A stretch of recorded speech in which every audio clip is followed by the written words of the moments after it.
What's up, y'all? My name is JR, and for those of you who don't already know, I'm a huge movie and TV nerd.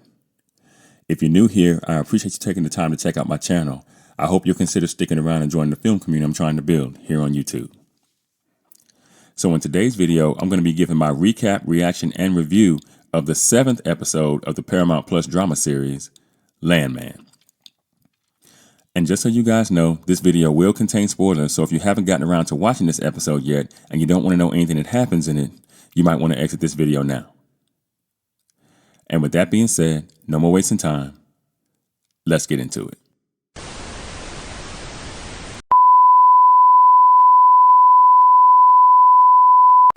So, while I was one of the people who was certainly unapologetically standing on my soapbox singing this show's praises after the pilot episode, I started to see this show sliding into a bit of melodramatic foolishness.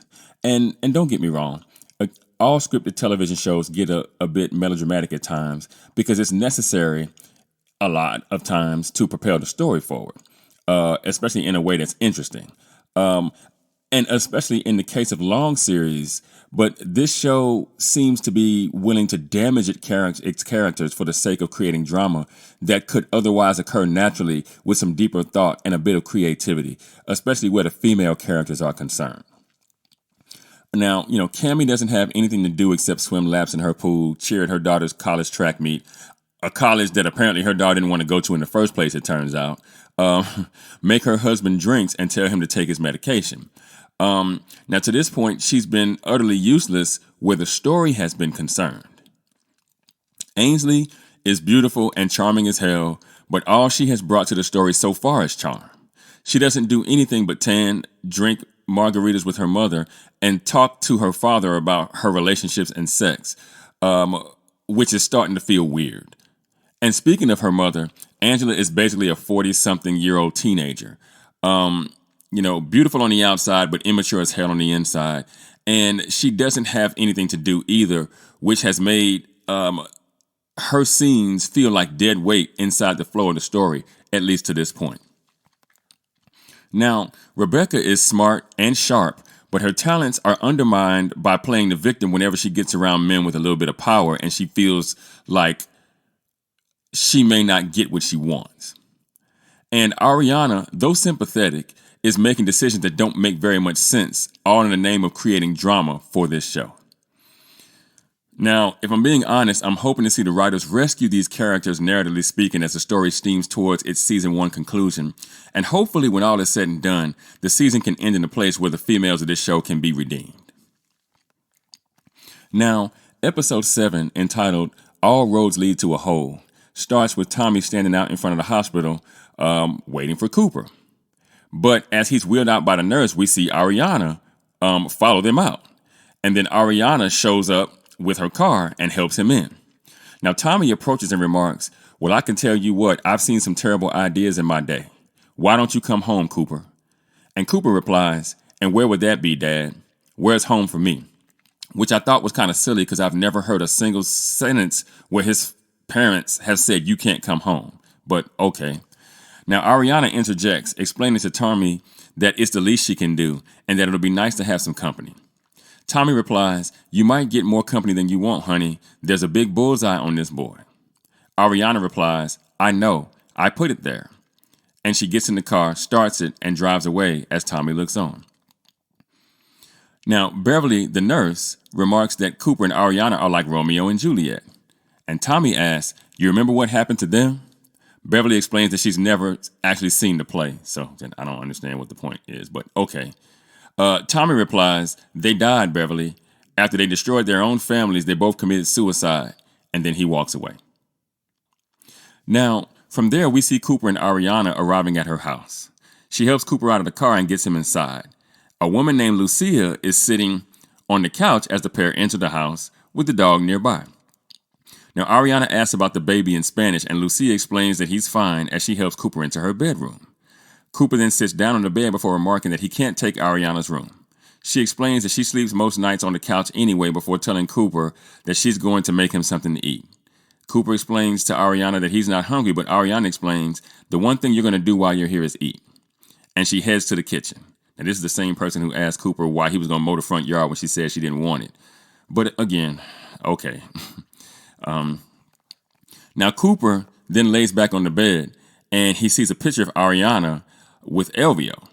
And he seems to feel guilty about being there. Roll opening credits. Now, from there we see Angela and Ainsley at the gym working out on rowing machines together. And Ainsley tells Angela that she should teach a class there, that her ass is nicer than the instructor's. Angela remarks that the instructor has a pretty round peach and then calls her the B word. Now the instructor hears her and turns around replying, "Excuse me?" And Angela replies, "Your ass is amazing, I hate you." The instructor then chuckles and thanks her. This was really bad acting by the instructor, by the way. It was horrible. Now Ainsley explains, they say if you do what you love that you'll never work a day in your life. Angela explains that she's never working a day in her life no matter what.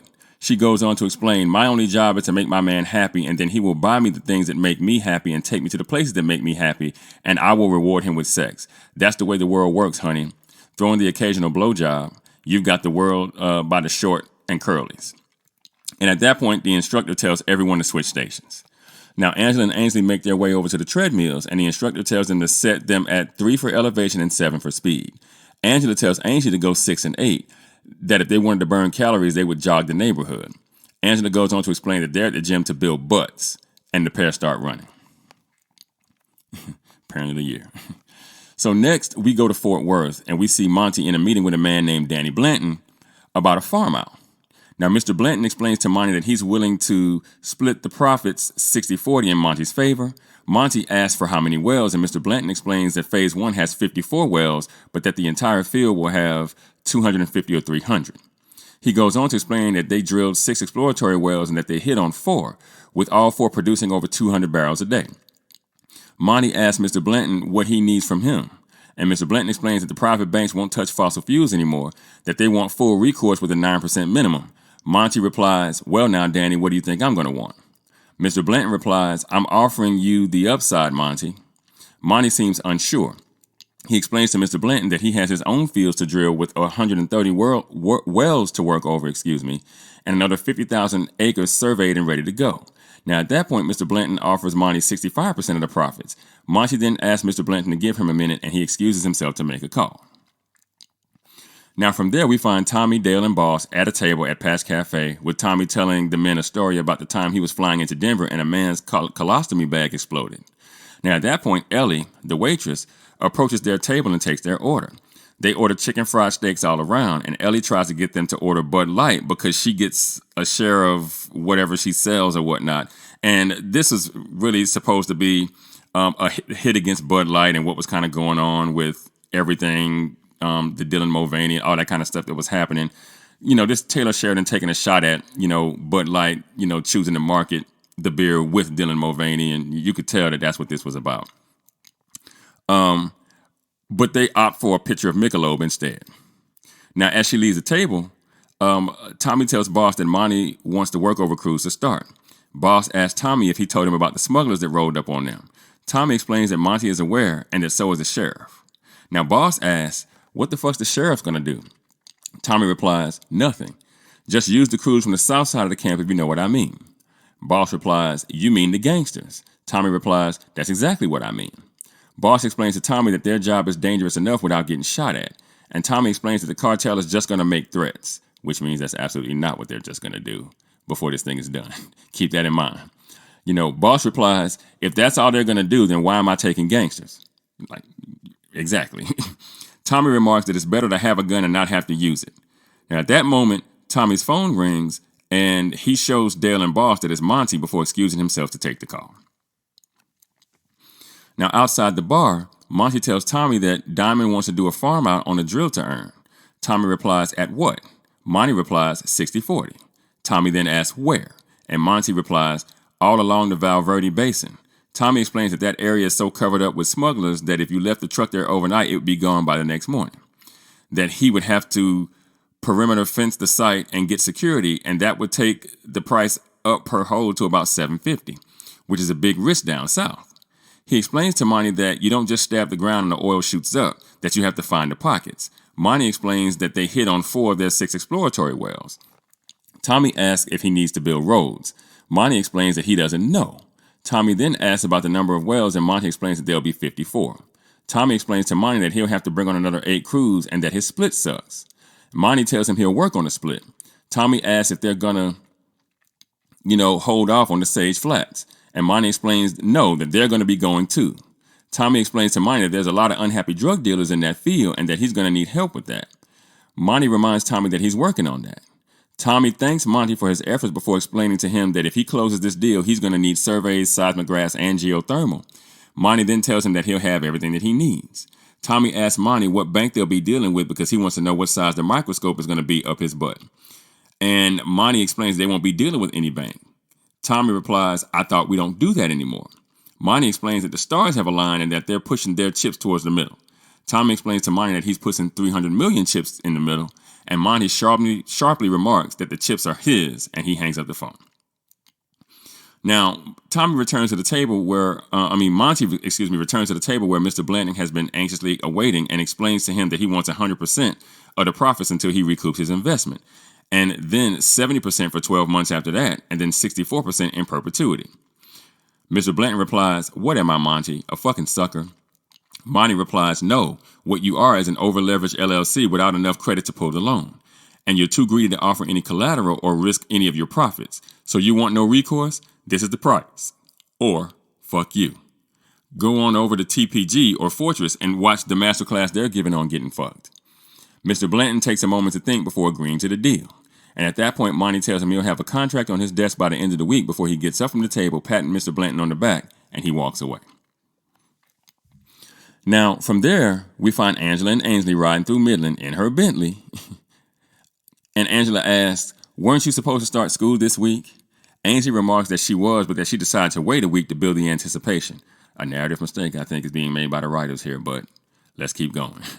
Angela asks Ainsley if she wants to go school shopping, and Ainsley replies, in Midland? We'd have to go to Dallas or New York, and we don't have the jet anymore. Angela replies, I know, baby. Divorce doesn't just affect the couple, it affects the whole family. I'm sorry. Now, at that point, Angela drives past the Western Skies Elder Care Facility.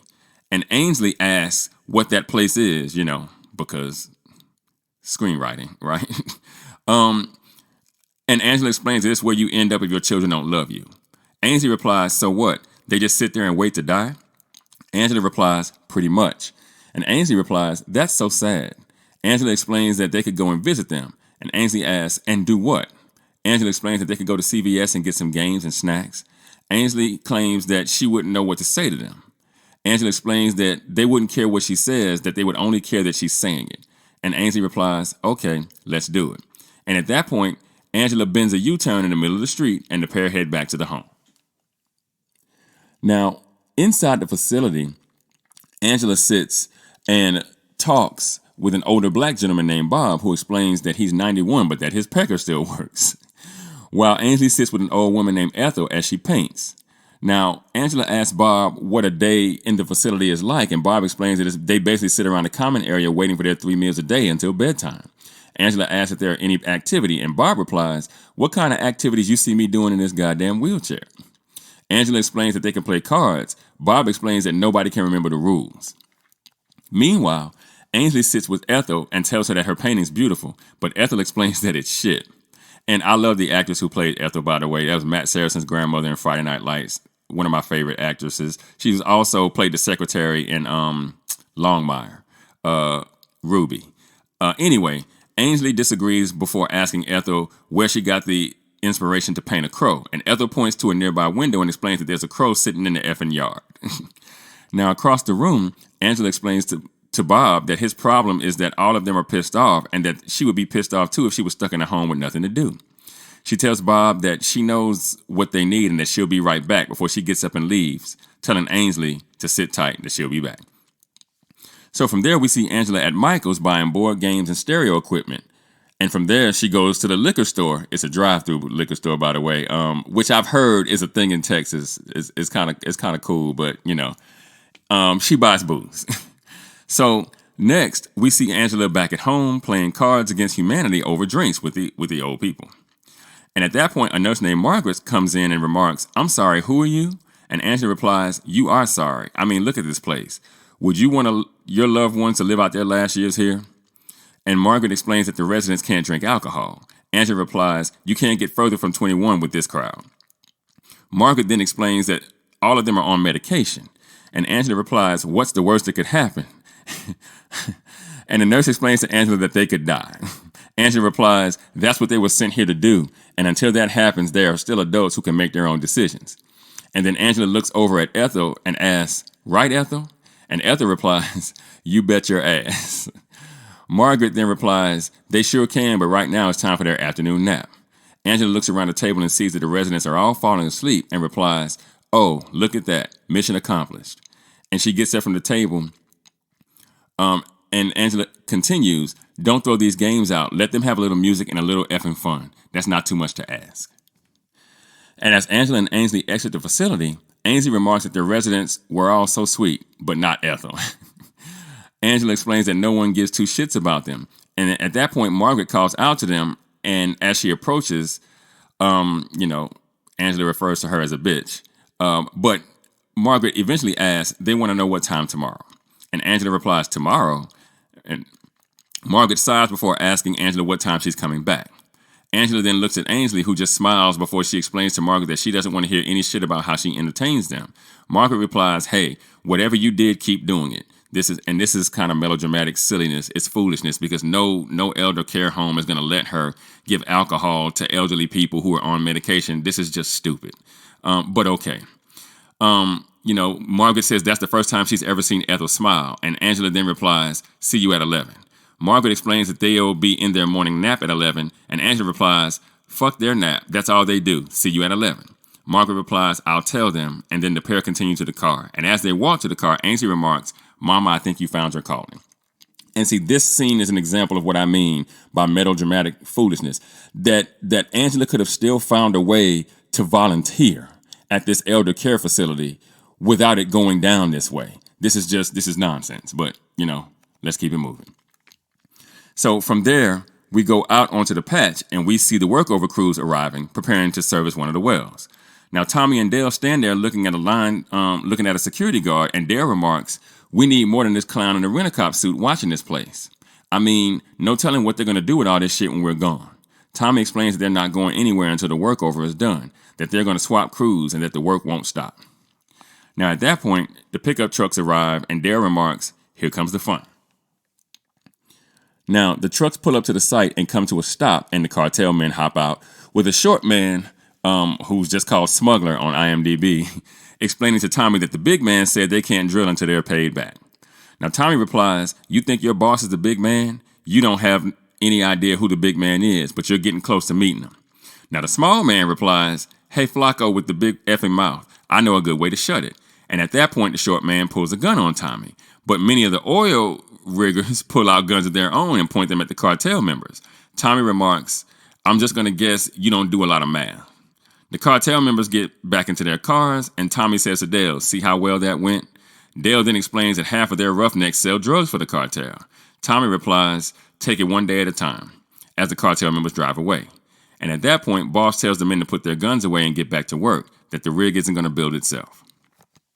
Now, the men all get back to work as Dale looks to the security guard and calls him a coward for hiding behind his truck when all that went down. He tells Tommy that he needs to get him some real help, and Tommy explains that he's working on it before getting in his truck and driving away. Now, while Tommy's on the road, he gets a call from Angela asking what he's doing. He explains that he's working before asking what she's doing.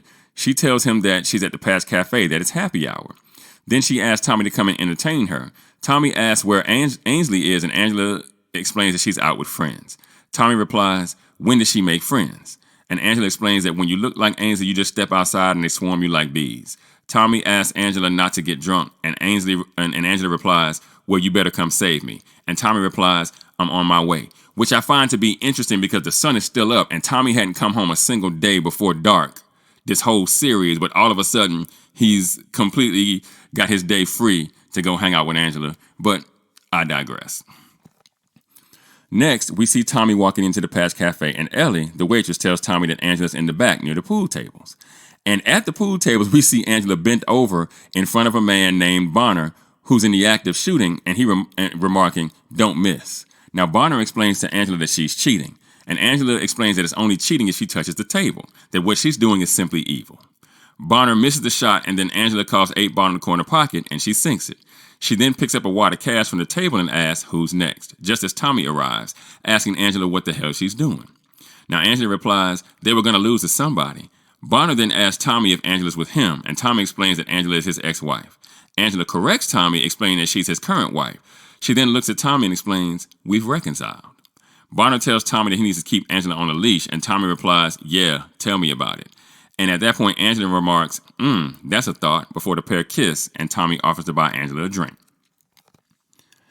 So next we see Tommy and Angela dancing, at the Patch Cafe still, as she tells him about the day she had at the elder care facility. She then tells Tommy that she wants to start volunteering after the gym. And Tommy wants Angela not to get too attached to the residents at the home, that every single one of them is going to die, and soon, that's why they're there. Angela explains that they're there because their children are little pieces of shit that don't care about them. And Tommy replies, well, maybe they can't afford to. Angela replies, well, maybe they ain't trying hard enough. Tommy then replies, look, I ain't going to sit here and argue with you about the children of some old people I've never even met. Angela replies, well, then just admit I'm right. And Tommy replies, okay, you're right. And Angela replies, was that so hard? Now, Tommy laughs as the pair share a kiss before Tommy explains to Angela that isn't going to happen to them because he'll be dead 20 years before her. Angela replies, don't say that. Tommy replies, well, hell, it's true. If I don't just drop dead, you're going to end up pushing me around in a wheelchair, wiping my ass and feeding me tapioca, wiping my ass again, and then wishing I was dead. Angela laughs, explaining to Tommy that she doesn't wish that, but then she admits that she wishes it all the time, but that she doesn't mean it, that she just wants him to experience the pain of death for upsetting her. Tommy laughs and replies, you're twisted in the fucking head, baby. Angela replies, and you love it. Tommy replies, it has its moment, and the pair keep on dancing. Now, from there, we go to the Patch at night, and we find Ainsley at her very first Patch party with her neighbor, Shelby. And we meet a strapping young man named Ryder, standing with friends, who notices Ainsley, remarking that she's Dakota Loving's ex, that he met Dakota Loving at a Nike camp and that he's an asshole. Ainsley notices him noticing her and asks Shelby who he is. Shelby explains that his name is Ryder Sampson, and Ainsley remarks that she likes the name. Shelby goes on to explain that he's the quarterback, all-state, with a full ride to Tech. And this line of dialogue is really confusing, and I'll get to why in a second. Ainsley then smiles, claiming that that's where she's going before asking Shelby if Ryder has a girlfriend. Now, Shelby explains that Ryder is pretty tricky to pin down, and Ainsley explains that she loves a challenge, and then she goes to get a beer from the keg. Now, there are guys on a football team standing around watching her, and then one of them announces that he's going in. But Ryder stops him and explains to him that a girl like Ainsley doesn't date linebackers, that she only dates quarterbacks. And then he walks over to her instead. He approaches Ainsley and explains that a girl like her is too good for lukewarm keg beer and asks her to come with him.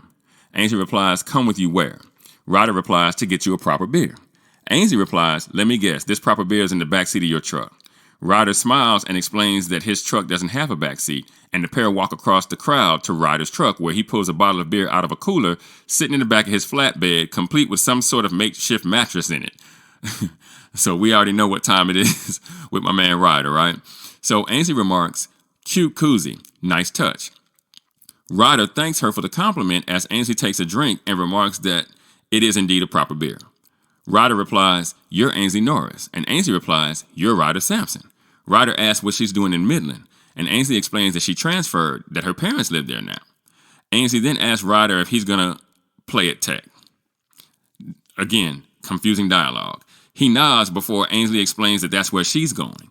Ryder asks Ainsley if she's going to cheer, and Ainsley explains, most schools have a policy against cheerleaders dating football players, and I have a policy against dating boys who don't play football, so... And at that point, Ryder asks if she's got the player picked out. And Ainsley replies, not yet. Ryder explains that he'd like to throw his hat into the ring. And Ainsley replies, yeah, I hear your hat's in a lot of rings. Ryder tells Ainsley not to listen to rumors. He asks Ainsley if she's declared a major yet, which is confusing because she's still in high school, so I don't know why she would have declared a major yet. But see where I'm going with this? Let's keep going. She explains she's thinking philanthropy, right?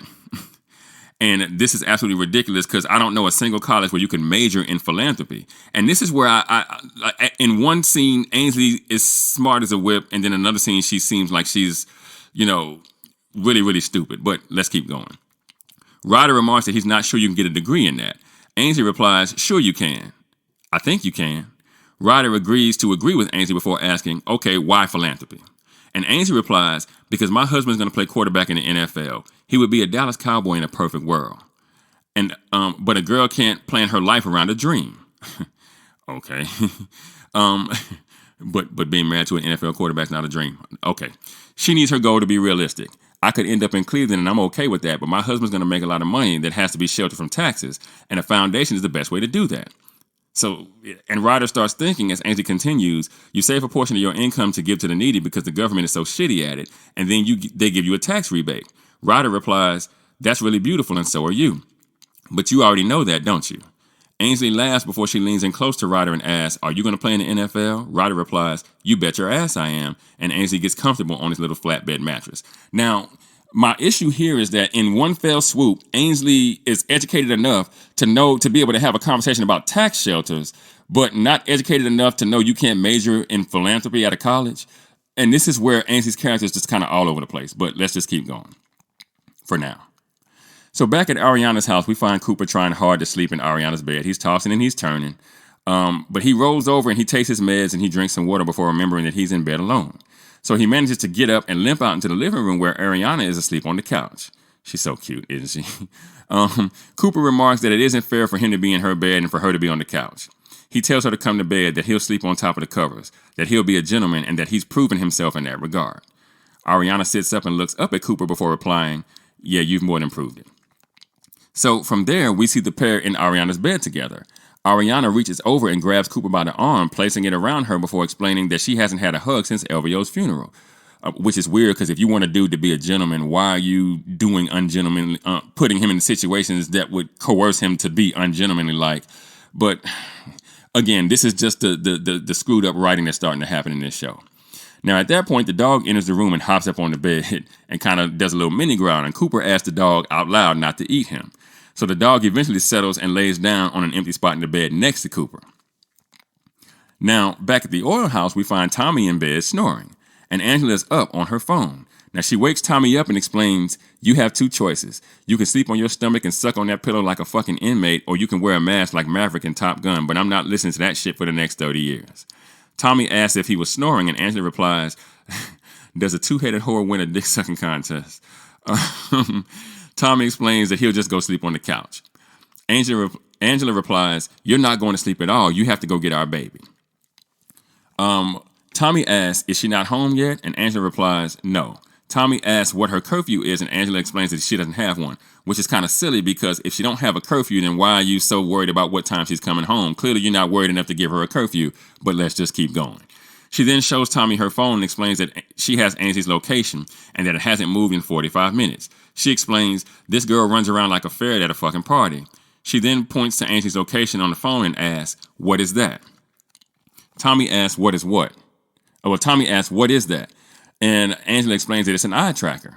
Tommy asks if Ainsley knows she has GPS location on her, and Angela explains, of course she doesn't know. Tommy explains to Angela that this is the first time Ainsley's been out since she moved to Midland. Angela replies, it's our baby, our tiny little baby. It's funny because you don't treat her like that when you're getting her drunk on margaritas and literally teaching her how to seduce men, but I digress. That she's motionless in the desert, and she asks Tommy if he's not curious as to why.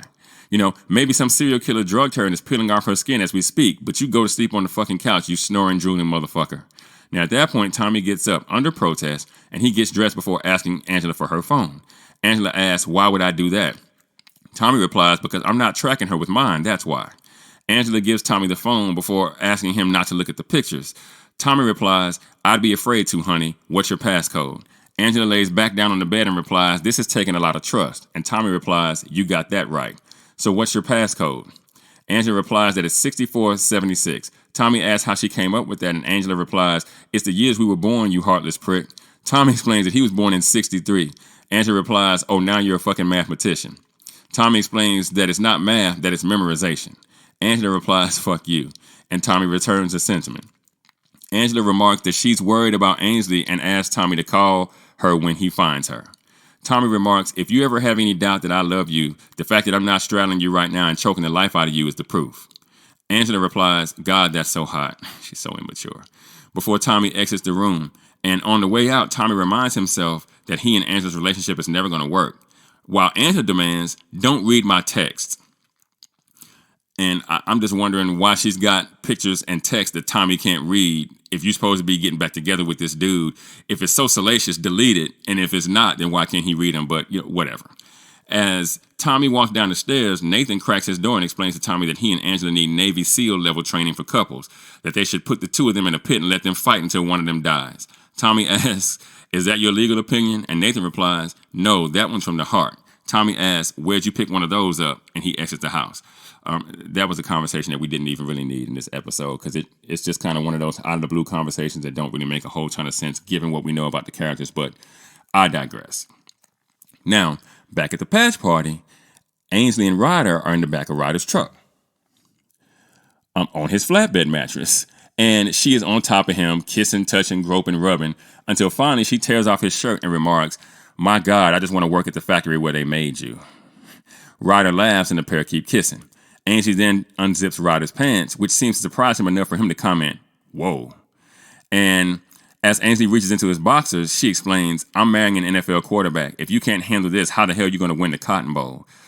Ryder remarks that he can win the Cotton Bowl. Ainsley asks him to say it again, and he does before Ainsley remarks, that's fucking hot.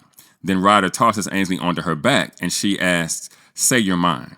Ryder replies, I'm yours and you're mine. You are fucking mine.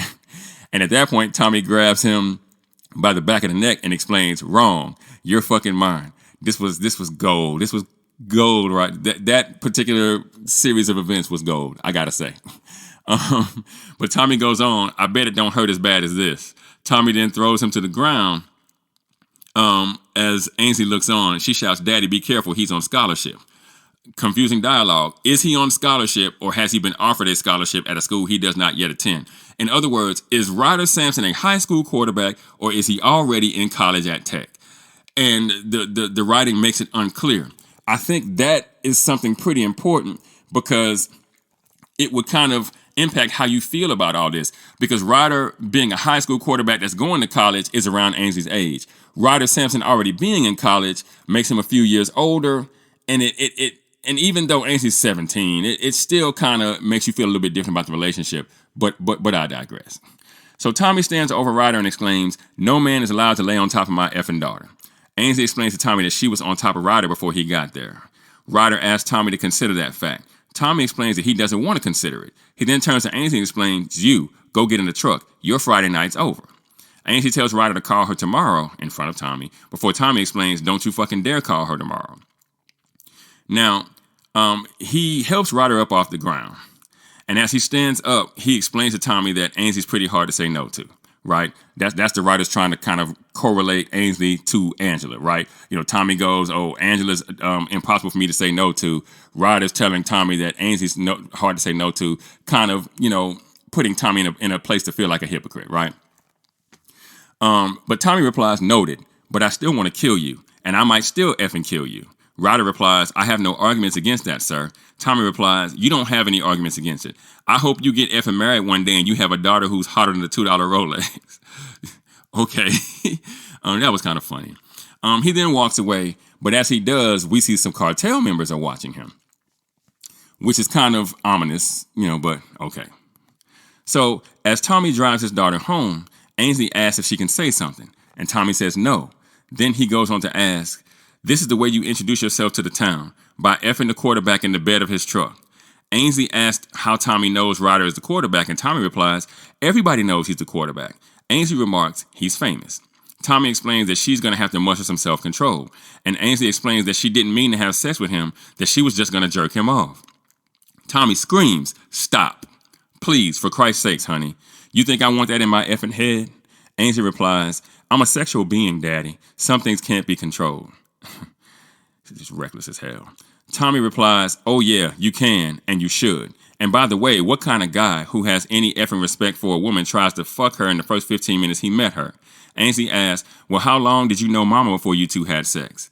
Tommy explains that it was a long time ago that he doesn't remember, but that he knows they dated each other for quite a while before they did any shit like that. Ainsley replies, yeah, well, Mom says you had her in the backseat of your car within 10 minutes of seeing her, and if she had known where your car was parked, it would have cut 5 minutes off that time. The writers are trying too hard there, but okay. At that point, Tommy lights a cigarette. Ainsley explains, those things are going to kill you. Tommy replies, well, I hope they do it tonight. He then continues, you know, when I was a kid, I wanted a chimpanzee. You know why I wanted one? I wanted to dress him up in a little sailor suit, a little Western outfit like the shit you see on TV. Well, I grew up and realized that all they really fucking do is rip your nuts out and bite half of your fucking face off and throw shit at you. Do you know what I mean? Angie replies, no. And Tommy replies, well, and simply keeps on driving. Now, the pair arrive back at the oil house, and Tommy tells Angie that she's grounded. Angie explains that the age of consent in Texas is 17, so grounding her violates her constitutional rights. That's some teenager logic right there, but, it works fine. Tommy turns to Angie and explains, listen, fathers and daughters need to live by a code. So you tell me you're a virgin until the day that you die, and if you ever have kids, you tell me you were artificially inseminated. And if you can do that for me, I'll pay for college and your little BMW and the apartment and all that shit. But please give me the illusion. Ainsley asks, so you want me to lie? And Tommy replies, with your whole heart. Ainsley then smiles and replies, well, you should have just said that from the beginning. And she walks past her father, headed inside the house. Tommy tells her that her mom has a GPS tracker on her phone, and Ainsley explains that she knows that she should have moved around more at the party. She then looks at her father and smiles, remarking, but Daddy, he's so effing hot. Tommy replies, no, that's the truth. Ainsley then explains that Ryder was reading Bible stories and that she just got lost in them. Tommy looks at Ainsley and replies, all right, good girl. Ainsley laughs before remarking, I love you, Daddy, and she heads inside the house, leaving Tommy standing outside. Now, from there, we go back to Ariana's house, and we see Cooper and Ariana waking up to the sound of the garbage man outside. Now, Ariana turns to face Cooper in bed before kissing him, the same girl who, wants him to be a gentleman. At that point, the doorbell rings, and the dog barks, and Ariana gets up to answer it, telling Cooper, hold that thought, right? So I wonder if Ariana would have gave Cooper some get right if not for the fact that when she opens the door, it's Nathan and Rebecca. Now, Cooper hears talking in the living room, and he decides to get up to see who it is. In the living area, Ariana's going over the settlement offer again, and Nathan explains to her that the offer is an attempt to coerce her, that they're actually trying to help her and her son. Now, inside the bedroom, Cooper puts on his pants. Rebecca explains to Ariana that if she refuses their offer, they'll be forced to withhold payment to the other families. Ariana explains that the other families already signed, but Rebecca explains that the company has yet to sign because they're waiting on her. They're trying to strong arm her. We get it. Cooper then asks, out of nowhere, agreement to sign what? Rebecca turns and looks at Cooper before remarking, that didn't take long. This is a private matter, sir. Ariana explains that she'd like Cooper to see the agreement. She then asks Cooper if he would look over the agreement for her, and Cooper agrees, entering the room and sitting down next to her. Rebecca inquires then, and you are? And Cooper replies, Cooper. Rebecca then asks, Cooper Norris? And Cooper replies, yes, ma'am. And at that point, Rebecca sits back in her chair, smiling before replying, we've been looking everywhere for you. And then we get a couple of unnecessary exterior shots of Ariana's house before we finally cut to black. I don't know why, but cut to black. So, first things first, Ariana and Cooper going to Ariana's house to live together is incredibly stupid for the very reason that we just kind of saw at the end of the episode. And even though I knew this was coming from the moment Ariana called Cooper at the end of, I believe it was episode 2, and I'm sure you guys did it as well. This is one of those writing decisions that gets made for the singular reason of manufacturing drama in what I like to call a non-organic fashion, right? But the problem is that this decision comes at the expense of Ariana's character. Because if she's this naive, or at this point, maybe the better word is stupid, then it makes her a less sympathetic character when the other shoe drops, should that happen. And I absolutely think that it will, right? I think the writers are really doing Ariana's character a disservice this season because, as I've stated before, her character archetype is that of a damsel in distress and nothing else, right? She's nothing more than a damsel in distress at this point. And I personally would have rather they slow walk this relationship, maybe so that Cooper and Ariana could get together like this by the end of the season. But by speeding to this end, it makes Ariana essentially a moron, right? I mean, we all know why Cooper's willing to risk it all for her, because she's probably the hottest woman that's ever kissed Cooper on the mouth. But this relationship is clearly going to make Cooper's life much more difficult than it was already going to be. He's already taken 2 beatings behind her, had 3 weapons brandished in his face. And especially once Rebecca gets a hold of that ass. And Ariana allowing Cooper to ruin his life for her, maybe even die for her, all because she feels sad, is a bit selfish to me. I could understand, Ariana, reaching out to Cooper and just kind of wanting some companionship. Go get a coffee or something. But moving this dude into your house is the craziest shit I've ever seen. Especially since it's going to make getting money from the insurance company a whole lot more difficult. And Cooper might even wind up doing time for this, because I have to agree, this looks like it was set up this way. Cooper is a couple of weeks shy of a degree in petroleum engineering because he wants to be a landman. But it's clear that he could have done something to the gasket that blew and killed Elvio so that he could be with Ariana. And Ariana's too stupid to understand that if this case were to ever have to go to a trial of any kind, that Cooper would absolutely be suspect number one. And that Cooper could end up doing several years of his life in prison. All because she wants to sleep next to him. It's the stupidest shit I've ever seen. But and I think, like I said again, that the writers are really putting backing Ariana into a corner. But that's just me. I guess you guys will tell me if you see this the same way. So we see that also that Monty is going full all in this episode and maybe spreading himself a little too thin. And we keep hearing about how Tommy made it and then he lost it all. And I wonder if Monty might be steaming towards a similar fate here. That could make the show really interesting, though I don't think that would happen anytime soon. Like maybe it could go down in a future season or something where Monty ends up broke just like Tommy did. And Tommy even warns him about overextending himself in this episode when he's on the phone with him at the Patch Cafe. But Monty just tells Tommy that it's his money and he can do what he wants to with it. And so, Tommy also warns Monty about the increased drug smuggler presence in the new area that he wants to acquire. But either way, I guess we'll see how that all plays out. I think that Monty, Cammy's been telling Monty, take a pill, take a pill, take a pill. And Monty's always grabbing his chest and kind of checking his pulse. So, I wonder if Monty might be headed for some kind of medical event. I guess we'll see, right? Now, it looks like Angela finally found something to do in Midland, which is a bit of relief. But I wish that Ainsley would go back to school already, because I think that's what I call an organic way for the writers to give Ainsley her own life, right? Let her go back to school and start settling into the ecosystem of her new school. But they've seemed to refuse to go that route. But Angela volunteering at the old folks' home does feel like it could be interesting. But it's going to end in a situation where one of the residents she gets close to is going to die, and that's going to deeply impact her. And I would even say that's probably going to happen before the season is out.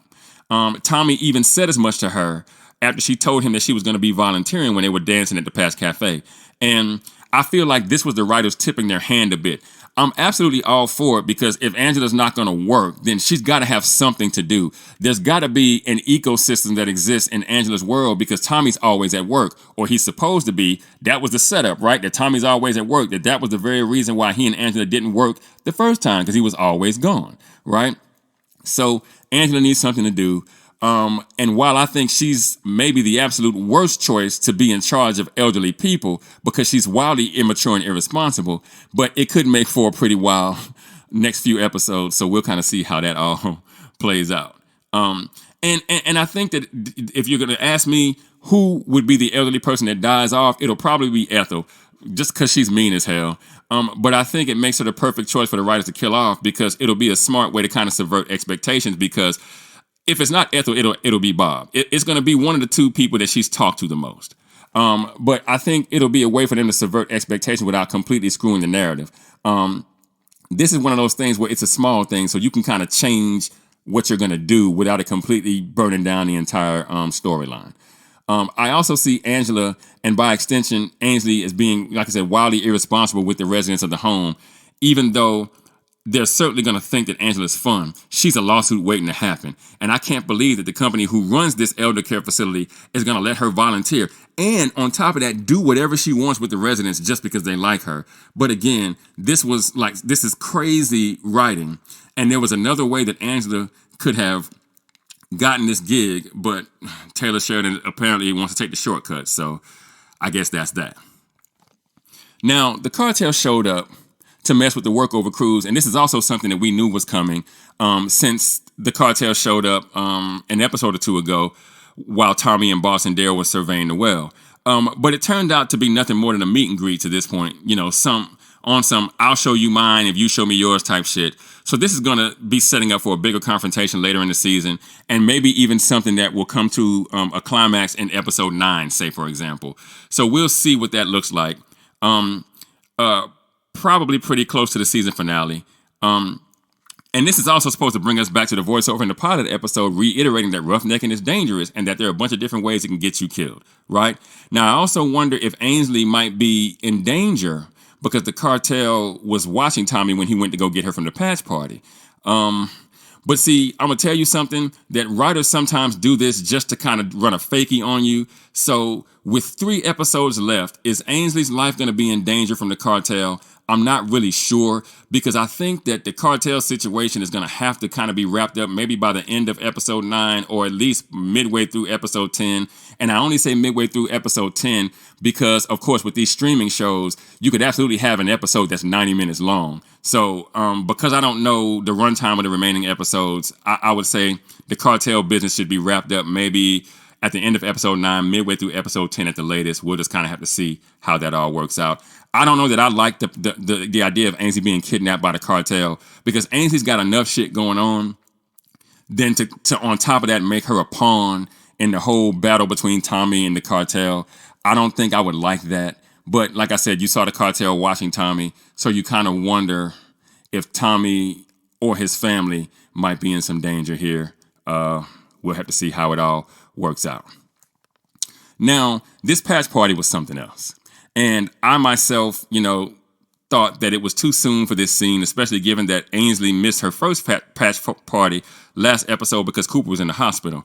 And I guess it's not that far-fetched that there's a patch party every week, but I thought this scene could have waited maybe another episode or so. I would have rather seen Ainsley go to school this episode, and then maybe we could have had the patch party next episode, right? I really think that the writers are missing out on an opportunity to flesh Ainsley's character out a bit, because if you could watch Ainsley navigate the politics of being the new girl out of high school and also being as hot as she is, that would be some amazing character development. But for whatever reason, the writers don't want to go there.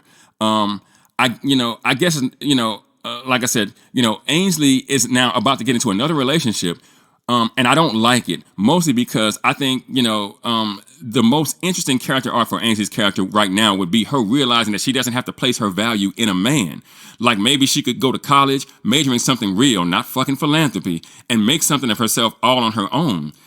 Especially after that whole dreamers and losers speech that Tommy gave her a few episodes back. But here, I think the writers take the cheap way out by, just basically handing her off to another dude. And I'm not sure if Ryder Sampson, like I said, is in high school or college, because the dialogue surrounding the issue was super duper vague, which makes it bad writing. But either way, the fact that she was on the back of his truck 10 minutes after meeting him and trying to take his junk out of his pants was just a lot.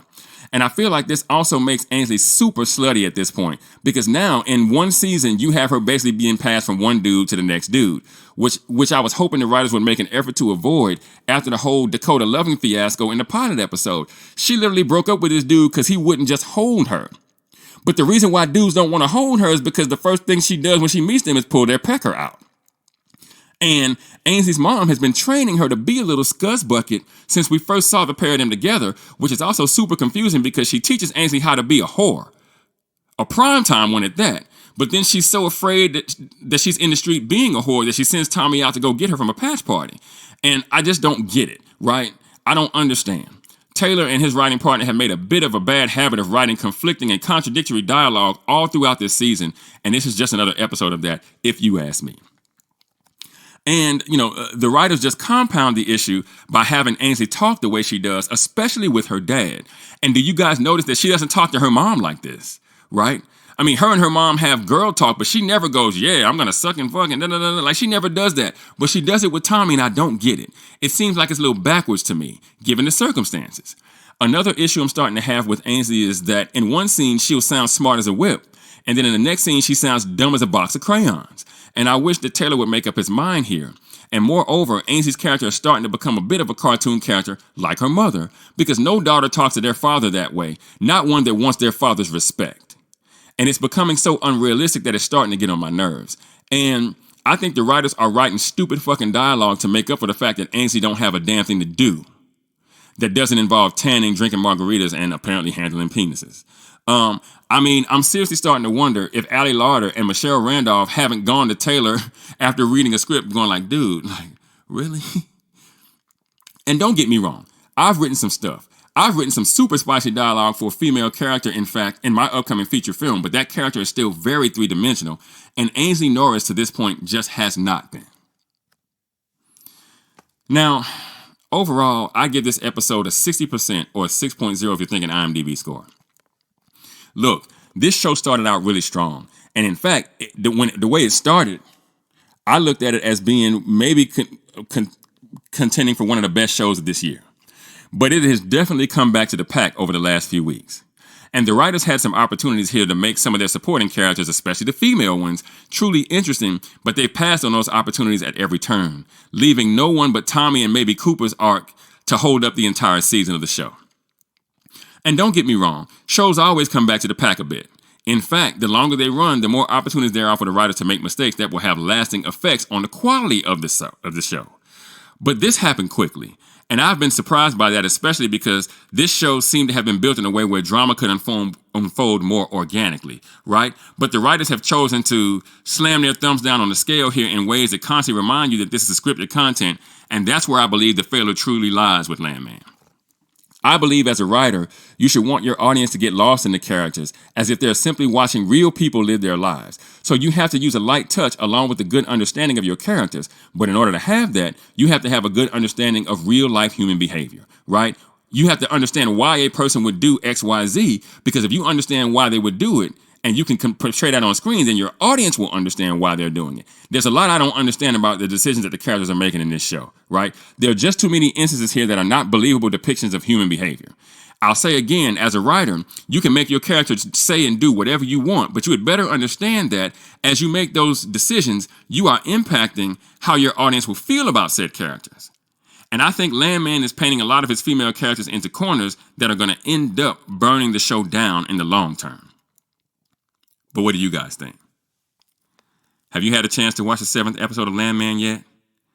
If you have, how do you think the progression of the female characters specifically and their arcs are impacting the story?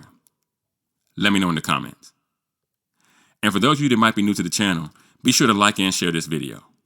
If you really like the content, be sure to subscribe and hit that notification bell. That way you'll be notified whenever I drop a new video. You can also support this channel by leaving a super thanks now. If you should be so inclined, I'd greatly appreciate it. Also, be sure to go and check out themaskscreenwriter.com for more television and film reviews and info on my upcoming film projects. And with that, I'm going to go ahead and get out of here. I got screenplays to write. And I'll catch you on the next video.